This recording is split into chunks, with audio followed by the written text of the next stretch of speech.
So how exactly do you make your martial arts school recession proof? Well, there's a few things you can do. I am a huge fan of the after school martial arts model, and it's primarily because you're in the business of providing needs instead of wants. If people have jobs, they need a safe place for their kids to go after school, and it's such after school martial arts, when done well, is such a head and shoulders experience above the other aftercare possibilities and summer camp possibilities. We provide so much more that we can charge a premium price, but it's still a great value. And I actually, in the very beginning, I started my school in 95. I started my after school program in 97. And for a while, I kind of operated like most people did, where it was an add-on, just a little extra revenue source to our regular evening classes.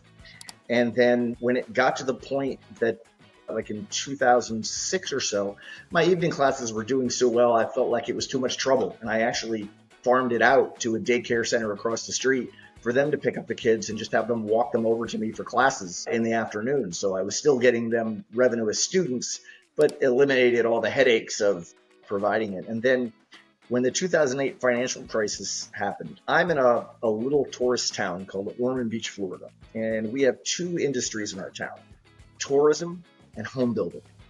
And that's basically it. Okay. You can imagine when the real estate crisis hit and people stopped building homes, what happened to a majority of my student body, right? They were all going to where they were building. They were moving out of state, whatever it was. Florida was really hard hit at that time. And that's when I really decided that I was going to go back into the after school business. And I wasn't just going to make it an add-on, I was going to make it my primary focus. And so we went through our school and audited it and basically said, if there's a spare bit of space, we're going to use this to service after schoolers. We don't need an office. We don't need a pro shop. We don't need any space for anything except how to service more after schoolers. And so our business has been that way. So I kind of operate the opposite way most school owners do. My after school program is our primary business, and my evening classes are an add-on. I do that for fun so I can train with some adults in the evenings. It's not really our primary business model. So for people who follow you on social media, you're always out on a boat, or is that considered a yacht? Yacht, right? I don't know Yes, the well, difference. a yacht is a pleasure boat, right? It's a 48-foot, 25-foot wide cruising catamaran is what I have. It's 4 bedrooms, 2 bathrooms, kitchen, living room. It's a floating 4-bedroom apartment, basically. Yeah, okay.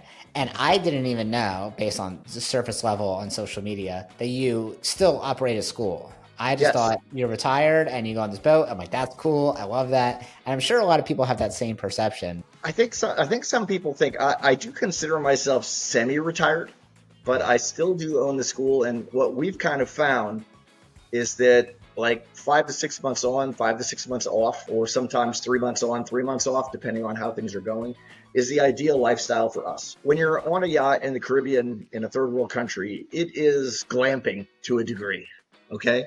So after a while, you may decide that you're interested more in civilization. Maybe you miss your favorite restaurants or your family or so on and so forth.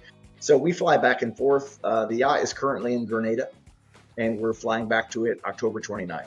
But yes, I still own and operate our school. It's more successful than ever, and it's great to be able to come back to it after we spend a little time traveling.